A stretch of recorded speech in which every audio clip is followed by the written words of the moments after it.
10월 19일 월요일입니다. 레위기 16장 속죄일이라는 주제로 말씀을 나누겠습니다. 먼저 기도로 시작하신 후 성경을 1-3 읽기 바랍니다.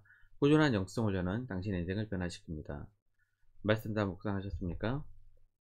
첫 번째, 지성소 2절입니다. 여호와께서 모세에게 이르시되 내 형 아론에게 이르라. 성소에 휘장한 법궤 위 속죄소 앞에 아무 때나 들어오지 말라. 그리하여 죽지 않도록 하라. 이는 내가 구름 가운데에서 속죄소 위에 나타남이니라. 성막은 성소와 지성소로 나뉘게 됩니다. 성소와 지성소 사이를 휘장으로 분리시켜 지성소에 아무나 함부로 들어올 수 없도록 했습니다. 지성소는 하나님께서 임재해 계시는 장소로 일반인은 물론 제사장들의 출입도 금지되었습니다. 오직 1년에 하루 속죄일에만 대제사장이 속죄제를 드리기 위해 들어갈 수 있었습니다. 지성소 안에는 법궤가 있습니다. 법궤 안에는 만나를 담은 항아리와 아론의 쌍난 지팡이 및 십계명 두 돌판이 들어 있습니다. 히브리서 9장 4절입니다. 금 향로와 사면을 금으로 싼 언약궤가 있고 그 안에 만나를 담은 금 항아리와 아론의 쌍난 지팡이와 언약의 돌판들이 있고, 법궤의 뚜껑을 속죄소라고 부릅니다. 속죄소에는 두 그룹이 있었고 하나님께서는 이 속죄소 위에 구름 가운데 임재하셨습니다. 지성소는 지극히 거룩한 장소였기에 아무 때나 들어가지 못했으며 속죄일에 대제사장이 들어갔다 하더라도 거룩하지 못하면 즉사했습니다. 그래서 지성소에 들어오는 것에 관해 특별히 주의를 하라고 아론의 죽은 두 아들의 이야기로 16장을 시작하는 것입니다. 1절입니다. 아론의 두 아들이 여호와 앞에 나아가다가 죽은 후에 여호와께서 모세에게 말씀하시니라. 하나님 앞에 나오는 일은 두렵고 떨리는 일이었습니다. 정결하고 거룩해야만 했으며 함부로 여겨서는 안 되는 일이었습니다.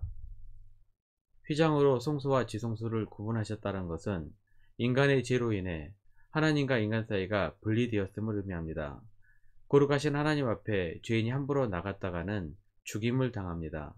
그런데 예수 그리스도께서 십자가에 죽으심으로 휘장이 위에서 아래로 찢어져 하나님과 인간의 관계가 회복되었습니다.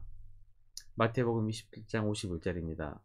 이에 성소 휘장이 위로부터 아래까지 찢어져 둘이 되고 땅이 진동하며 바위가 터지고, 예수님의 육체가 십자가에서 찢기심으로 우리의 모든 죄가 완전히 해결되었습니다. 하나님과 사람 사이에 막힌 담이 흘리고 예수 그리스도를 통해 언제든지 하나님 앞에 나아갈 수 있게 된 것입니다. 히브리서 10장 19절에서 20절입니다. 그러므로 형제들아, 우리가 예수의 피를 힘입어 성소에 들어갈 담력을 얻었나니 그 길은 우리를 위하여 휘장 가운데로 열어놓으신 새로운 살 길이요 휘장은 곧 그의 육체니라. 예수 그리스도의 십자가 사건으로 하나님 앞에 쉽게 나아갈 수 있는 것은 우리를 위한 은혜입니다. 이 은혜는 우리가 하나님 앞에 쉽게 나아갈 길을 열어주신 것이지 가볍게 여기라고 주신 것은 아닙니다. 오늘도 하나님 앞에 예수 그리스도를 통해 나아갈 수 있는 그 은혜에 감사드리며 늘 두렵고 떨리는 마음으로 진실하고 살아있는 예배를 드리시길 기도합니다. 두 번째, 속죄일 31절입니다. 이는 너희에게 안식일 중에 안식일인즉 너희는 스스로 괴롭게 할지니 영원히 지킬 규례라. 속죄일은 1년 중 가장 중요한 날입니다. 모든 백성이 안식하며 금식을 했습니다.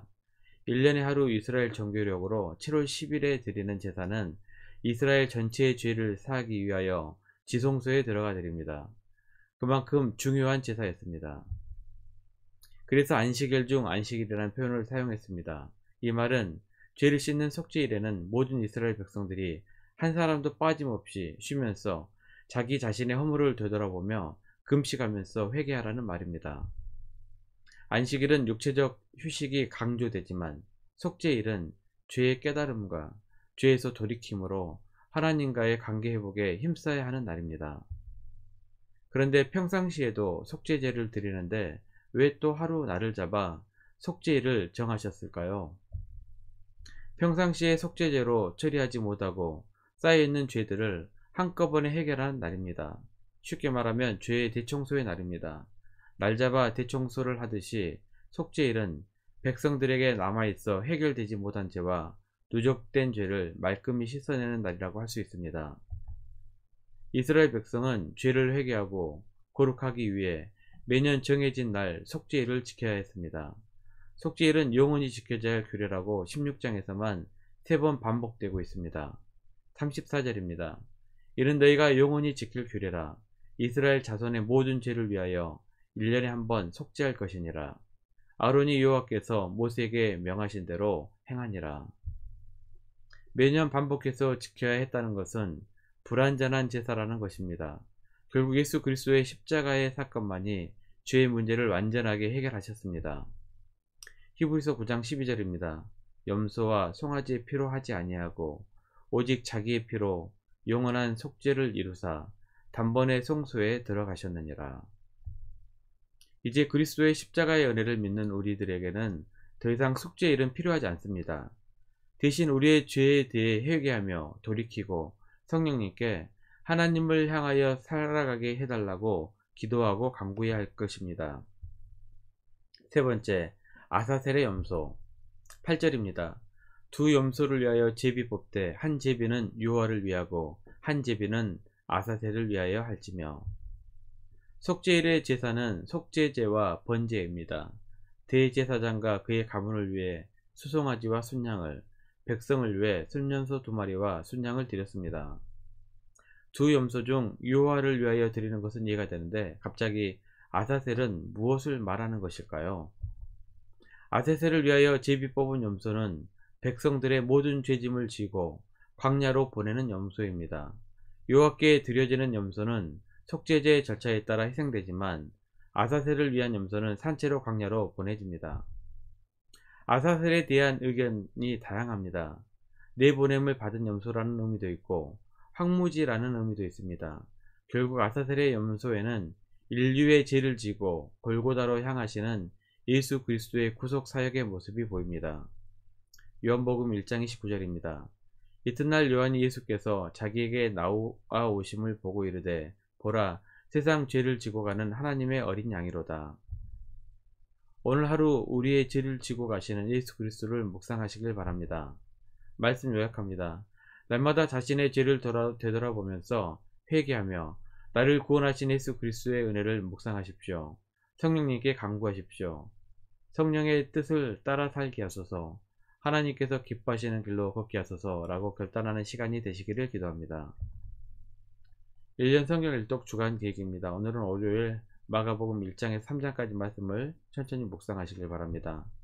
10월 중보기도 제목입니다. 5가지 중보기도 제목을 보면서 하나님과 충분한 교제 시간을 가지시기 바랍니다. 가정에서 기도하시기 힘드신 분들은 주중 기도의 시간을 이용하시면 됩니다. 새벽 6시부터 밤 10시까지입니다. 하루 30분씩 최선을 다하시기 바랍니다. 그러면 여러분의 삶이 변화될 것입니다. 영상을 다 보신 분들은 확인 문자를 보내시거나 유튜브에 댓글로 달아주시면 정기적인 영성 훈련에 도움이 될 것입니다. 오늘 하루도 승리하시기를 기도합니다.